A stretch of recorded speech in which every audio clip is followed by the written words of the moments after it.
intensify domestic revenue mobilization, including leveraging innovative revenue sources while sustaining ongoing fiscal consolidation efforts. This will help to preserve macroeconomic stability, foster economic resilience, and improve living standards. Mr. Speaker, honorable members, in this context, the specific objective of the budget are to 1, improve domestic revenue mobilization through tax measures that are pro-poor and pro-business, to complement the traditional sources. 3, consolidate public finance through prudent expenditure management while protecting pro-poor expenditure program. It's a pro-people budget. Mr. Speaker, honorable members, the fourth specific objective is preserving macroeconomic stability by maintaining single-digit inflation, stabilizing the exchange rate, and addressing debt vulnerabilities to improve business environments and the well-being of our people. A pro-poor and pro-business budget. Mr. Speaker, the fifth specific objective is to support the Feed Salon initiative to boost food production, improve food security, create jobs, and raise income of rural households. It's a pro-people budget.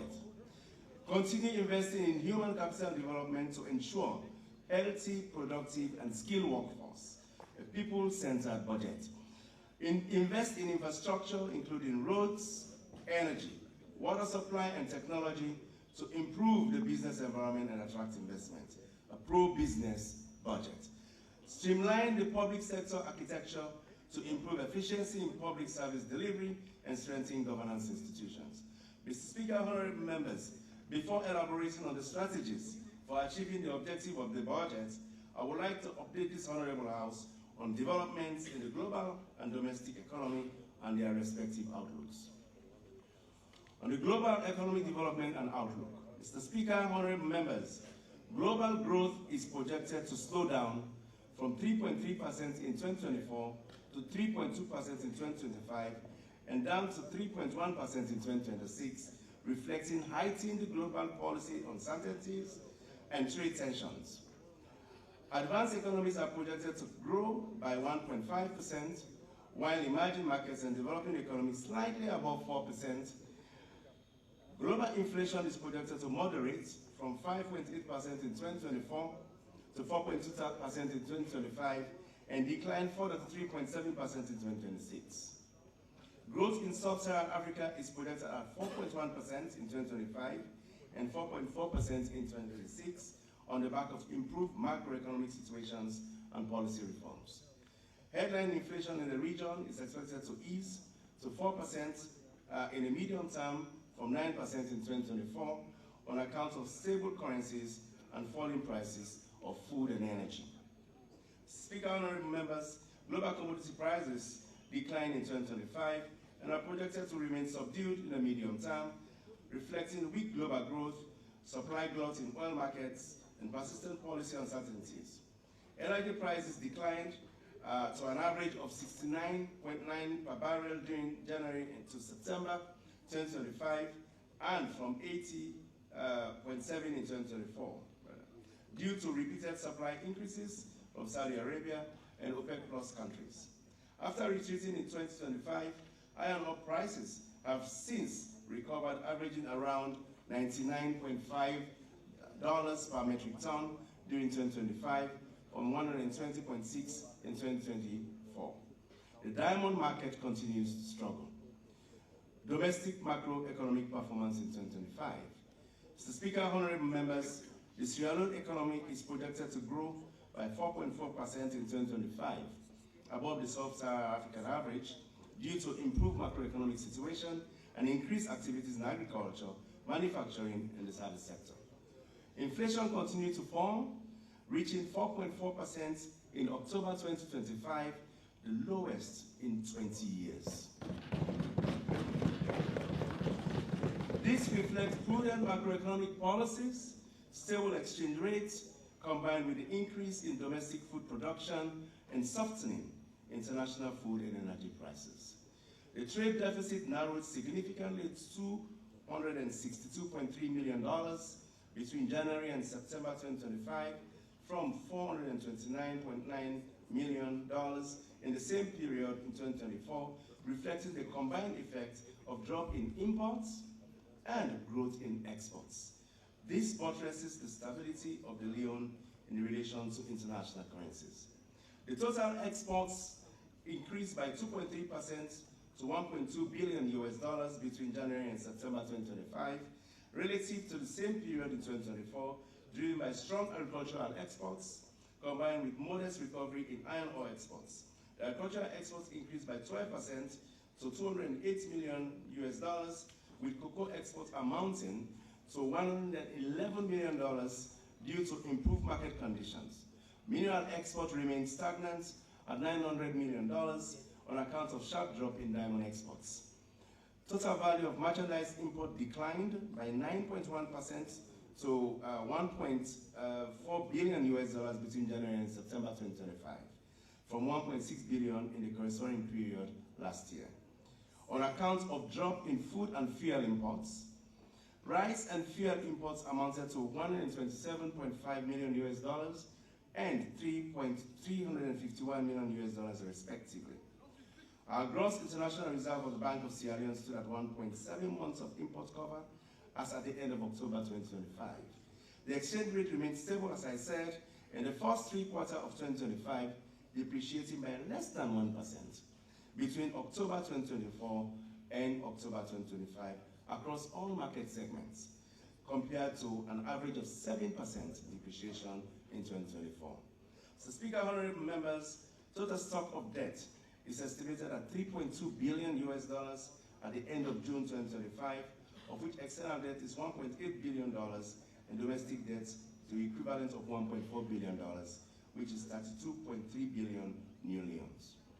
The budget performance in 2025, Mr. Speaker, honorable members, total domestic revenue collected during January to September 2025 amounted to 13.4 billion millions and is estimated to reach 17.9 billion millions, which will be 10.8 percentage points of GDP. Of the amount collected, income tax collected amounted to 5.1 billion millions, customs and excise duty, 2.9 billion millions, goods and services tax, 2.4 billion millions, mineral revenues, 1.1 billion millions, and the revenue collected by other government departments, including fisheries, royalties, parastatal dividend, treasury single account agencies, amounted to 1.8 billion millions. Road user charges amounted to 170 million millions, and the total grants received, mainly project grants, amounted to 2.8 billion millions. Speaker, honorable members, expedition and net lending for January to September 2025 amounted to 21 billion millions, which is 12.7% of GDP, and is estimated to increase to 30 billion millions, which will be 18% of GDP for the year. Of this amount, wages and salaries amounted to 5.3 billion, goods and services 3.1 billion, subsidies and transfer, including transfer to local council, energy subsidies and grants to tertiary educational institutions, amounted to 2.2 billion millions. Total interest payments amounted to 5.6 billion, of which domestic interest was 5.3 billion. Speaker, honorable members, capital expenditure amounted to 4.8 billion, of which foreign funded capital expenditure was 3.7 billion. Domestically funded capital expenditure amounted to 1 billion millions. Mr. Speaker, honorable members, the overall deficit, including grants, is estimated at 5.2 billion, which is 3.1% of GDP at the end of September 2025, and is projected at 9 billion, 5.4% at the end of the year. Mr. Speaker, honorable members, the overall deficit will be around 8 billion, and it's projected to reach 12 billion for the year. Mr. Speaker, honorable members, the primary deficit moved into a surplus in 2025 as a result of our fiscal consolidation efforts. The domestic primary surplus is estimated at 1.4 billion at the end of September, and is projected to remain in surplus for the rest of the year. The medium-term outlook of the economy.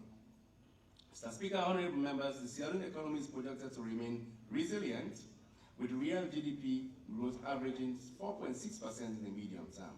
This will be supported by stable macroeconomic environment, expansion in agricultural activities, mining of iron ore, and gold and rare earth minerals, as well as steady growth in service sectors.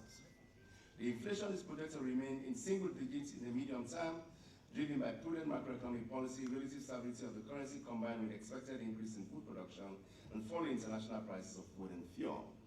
The current account deficit, including official grants, is projected to improve to an average of 3% of GDP in the medium term, reflecting expected decrease in trade deficits, combined with increase in private transfers.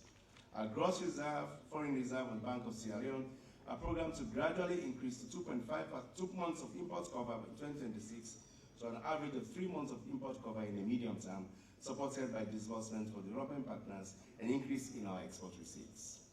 The exchange rate will remain market determined and expected to move in line with difference between inflation in Sierra Leone and our major trading partners. However, the outlook is projected to certain downside risks, and these include intensification of protectionist policies, a deeper slowdown in economies of our main trading partners, adverse stance of trade, external climate, extreme climate events, and declining aid flows. Mr. Speaker, honorable members, let me now proceed to policy proposals for achieving the objectives of the 2026 budget.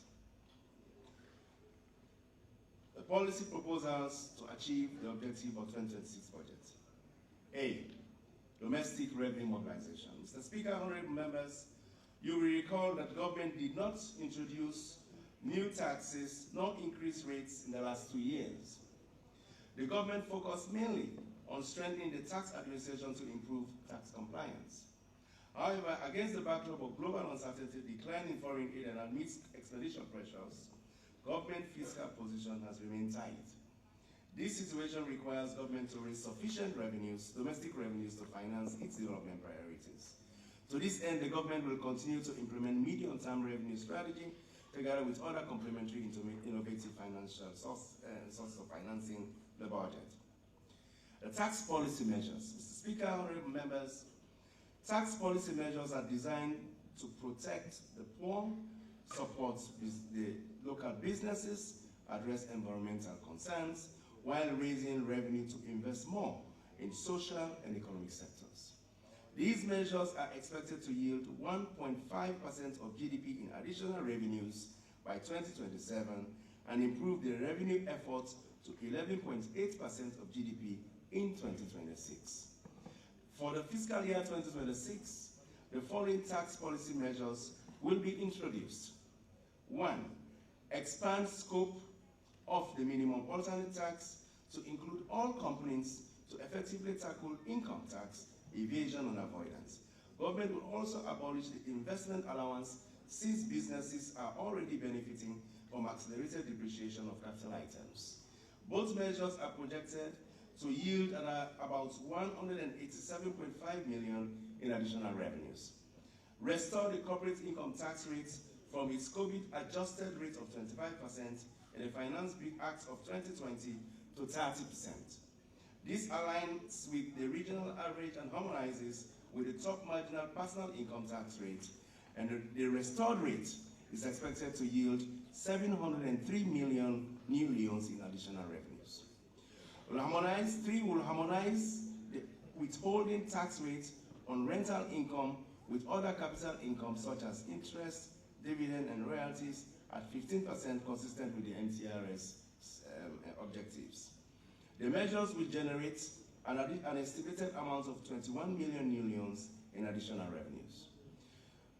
4. Raise the withholding tax rate on capital income and other payments to non-residents from 15 to 20% as a final tax. This will generate additional 199.7 million in projected revenues. 5th, will adjust and harmonize the excise duty on diesel and petrol to 5 leones per litre to maintain the real value of the excise revenue following the high inflation and depreciation of the leones in 2023 and 2024. Overall, these adjustments are expected to generate 971.4 million in additional revenues. These resources will be used to support social programs, including school feeding, free healthcare initiative, and cash transfer, especially to the aged.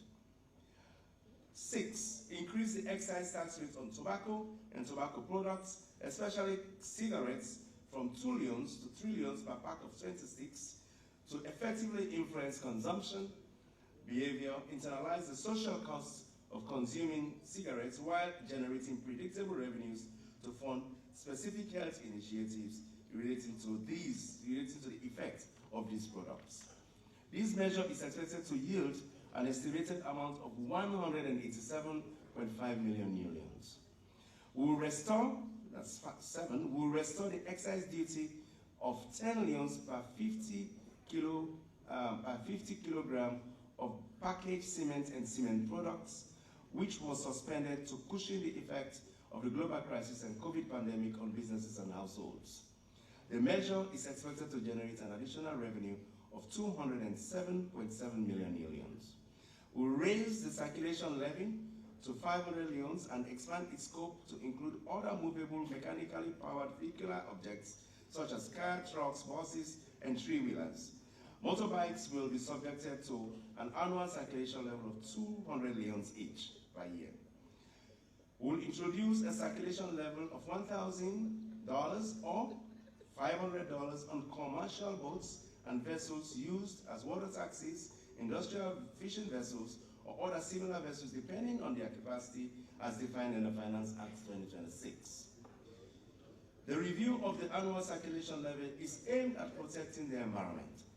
And this measure is expected to mobilize additional domestic revenue of 12 million new leones.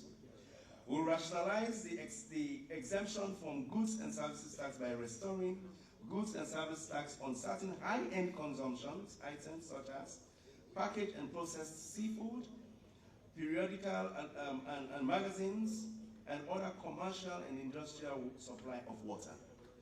This policy is to broaden the tax base of the GST and increase government revenue, yielding an estimated revenue of 159.4 million new leones.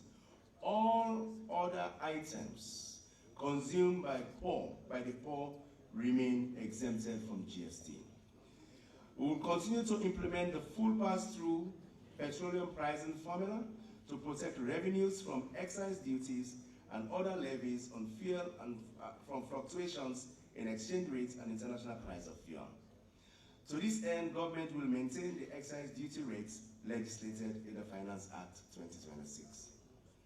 We will increase import duties on imported tomato ketchup, tomato paste, Maggi, bottled water, eggs, plywood, wooden poles, and nails to 35% consistent with the high band of ECOWAS recommended tariff on these commodities to promote our local industries and the production of import substitutes. And will exempt from the payment of GST and import duty LPG, liquid petroleum gas, liquefied petroleum gas, and its accessories, cooking stove, solar panels, and other home systems components consumed mainly by low-income households. This policy seeks to address environmental concerns and support the last-mile initiative of penetrating renewable energy use in the country. Mr. Speaker, honorable members, tax administration measures. In addition to the tax policy measures, government through National Revenue Authority will also implement several tax administration reforms aimed at enhancing the efficiency in revenue administration and improve tax compliance. Government will support from our development partners will implement the following measures. 1, we will undertake a revenue administration governance and integrity assessment at the NRA to inform the design of measures aimed at closing the governance and compliance gap in revenue administration. 2, we will develop a compliance improvement plan for the extractive industries and large taxpayers consistent with the IMF framework. 3, we will modernize and operationalize custom procedures by introducing the electronic single window to improve the efficiency of custom administration and trade facilitation. 4, we will complete all activities of the Customs Revenue Enhancement Plan, including strengthening petroleum import valuation and control, and customs declaration and suspension regimes. We will conduct an audit of the Asikida systems in partnership with UNCTAD. This is to verify and align all customs and tax rates in the legally established national and regional provisions correct for any discrepancies, and put in place safeguards against unauthorized changes. The audit will also focus on reconciling data from our secure system with other systems. We will extend the application of tax stamps to cement, sugar, fertilizer, and containers of cooking oil. This will assist in providing reliable and accurate statistics on their production and importation, as well as deter smuggling, counterfeiting, misclassification, and misreporting. We will integrate the NRA existing data warehouse system with government digital platforms such as the online business registration, the e-procurement, and land information systems. We'll enforce taxation of digital services through identification of cross-border digital service providers.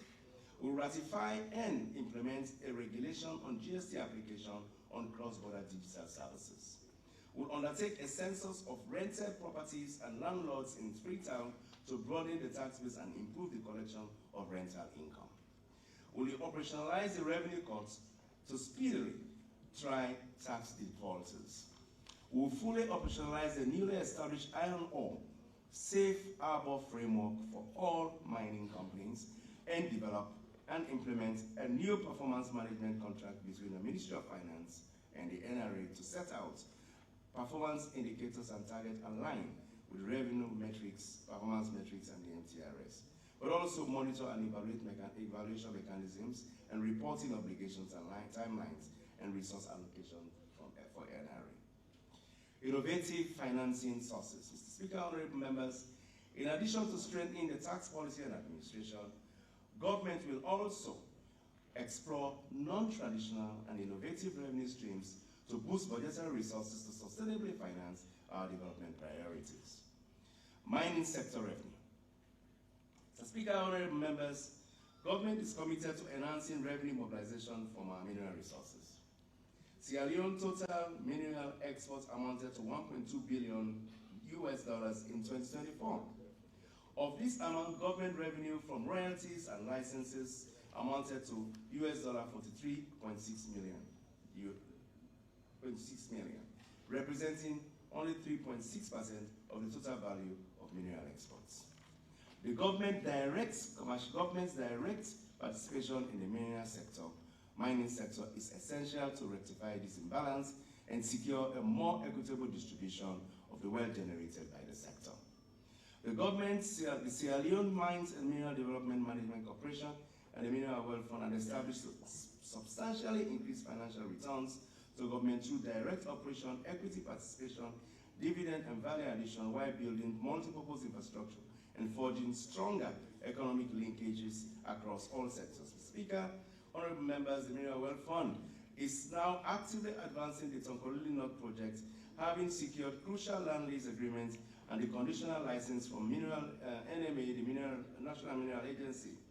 And the fund is committed to investing in new mining, rail, and port facility with a projected first shipment of iron ore by the end of 2026. Mr. Speaker, honorable members, these institutions are operating on principles of transparency and sound governance in line with international best practice. These include the publication of corporation audit financial statements, adopting a transparent merit-based process for appointments of independent directors to its board, and implementing a robust performance framework for its management service provider. Mr. Speaker, honorable members, government will also insist that the fiscal terms of the Extractive Industry Revenue Act 2018 are upheld in the negotiation of new mining fiscal stabilization agreements and on renewal of existing agreements. Government will not submit to Parliament for ratification any concession that supersedes fiscal taxes or non-tax obligations prescribed in the EIRA for new mining operations or for renewal of fiscal concessions on existing mining operations. Government will enforce the 10% undiluted free carried interest and uptake of up to 35% on new large-scale mining. Climate finance. Mr. Speaker, honorable members, with nearly 39% forest cover of this country, expansive wetland, and thriving mangrove ecosystems, Sierra Leone is uniquely positioned to unlock development financing through global climate finance markets. By leveraging these natural assets through structured climate finance instruments, government seeks to access sustainable revenues while advancing our contributions to global climate goals. Speaker, honorable members, to further anchor our climate finance efforts, the Ministry of Finance, in collaboration with the Ministry of Environment and Climate Change, with support from the World Bank, developed the country's first National Climate Finance Strategy and Implementation Plan 2025 to 2030. The strategy will serve as a comprehensive blueprint for mobilization, strategic allocation, and effective management of climate finance resources. By enhancing concessional financing, carbon markets, and multilateral partnership, government is not only diversifying our revenue streams, but also positioning Sierra Leone as a front-runner in innovative and sustainable finance.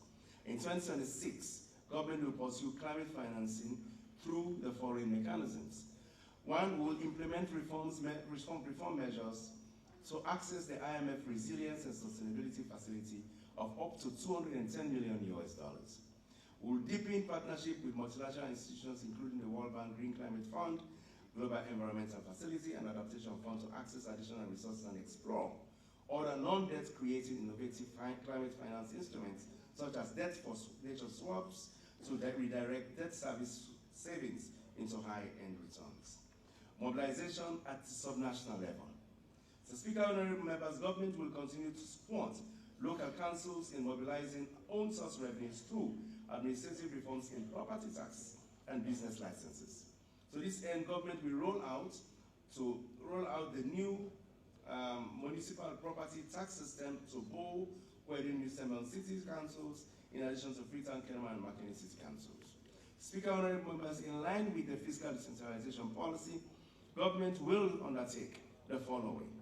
One, expand the tax base for the various revenue streams through mapping and remuneration of properties, businesses, and market stalls to determine the revenue potential of councils.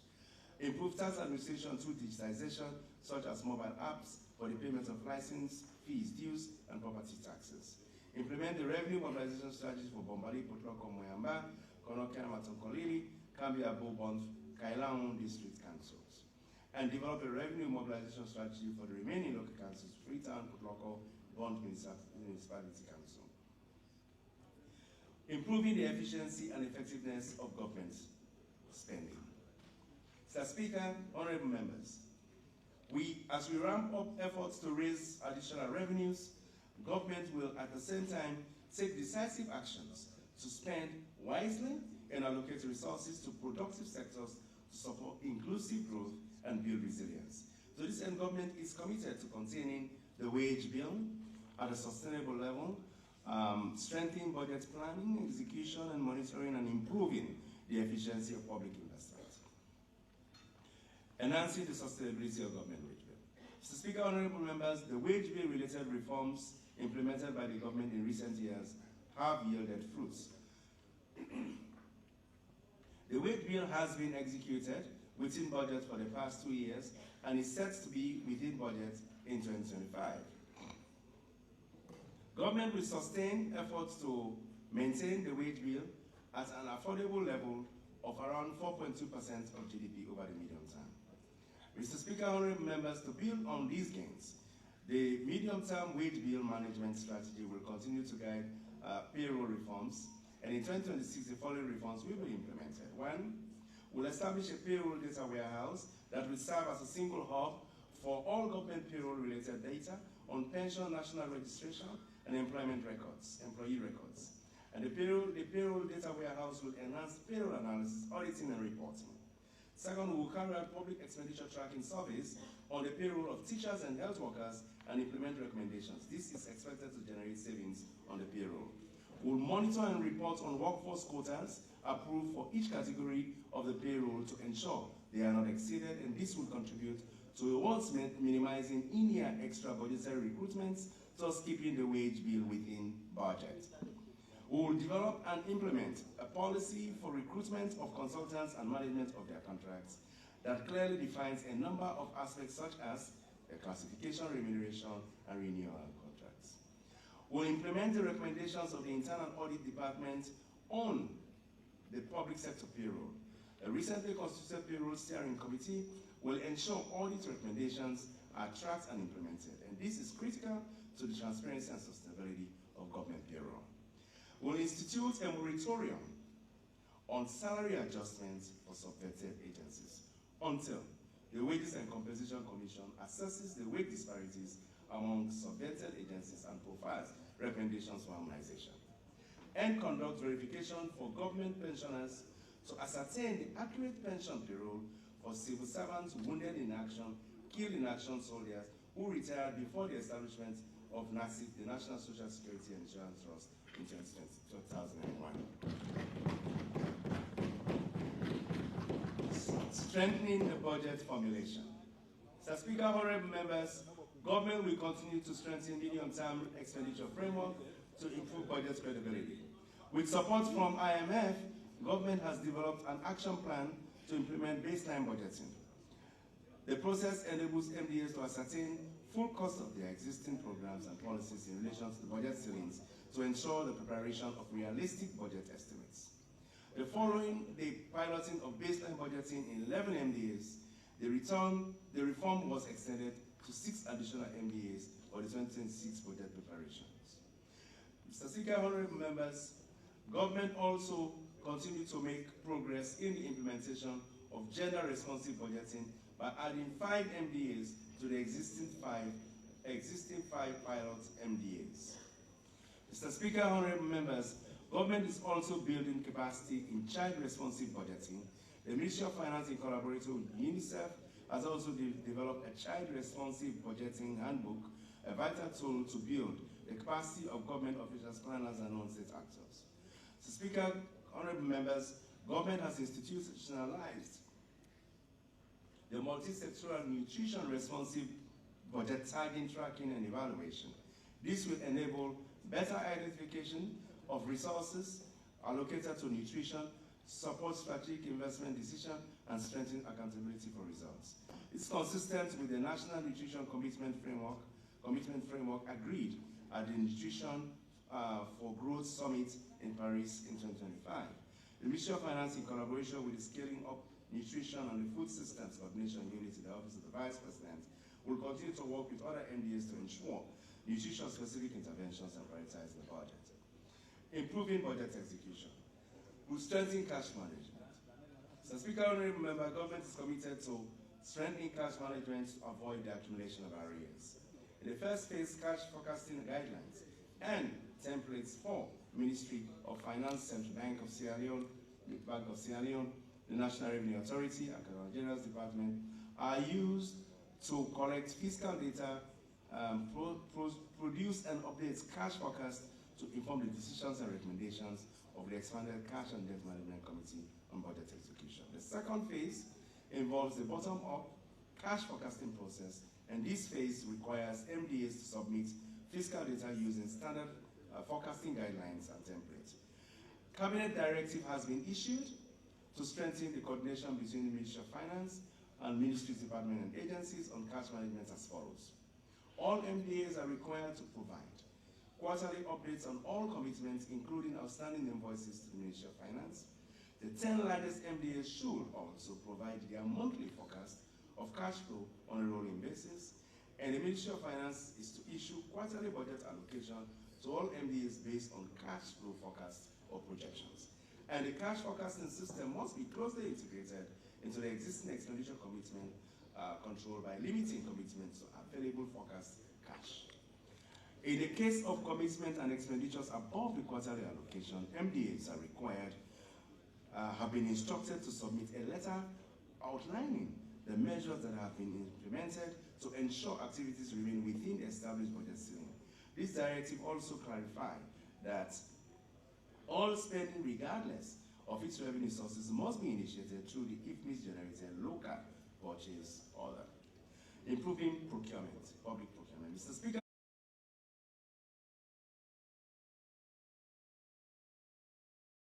honorable members, procurement is an integral part of government's budget, broader agenda of transparency, accountability, and service delivery.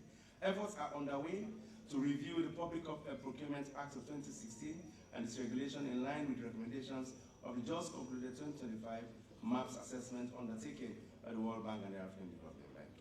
In collaboration with the Ministry of Finance, The National Public Procurement Authority reviewed and validated procurement plans and disbursement forecasts for all MDAs, local councils for 2025 financial year, ensuring that procurement is fully aligned with approved budgets.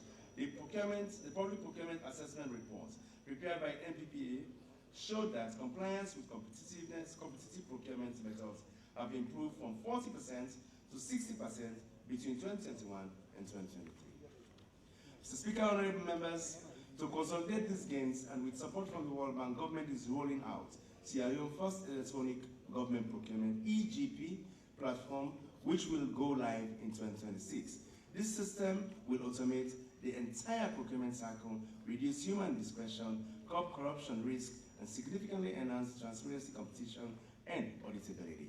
The system will subsequently be integrated with the IFMIS at the Accountant General's Department. Budget classification and reporting. Speaker, honorable members, government is transitioning to a new format for budget classification and fiscal reporting that is consistent with 2014 Government Finance Statistics Manual of the IMF. This new format will improve transparency and bring fiscal reporting in line with international standards.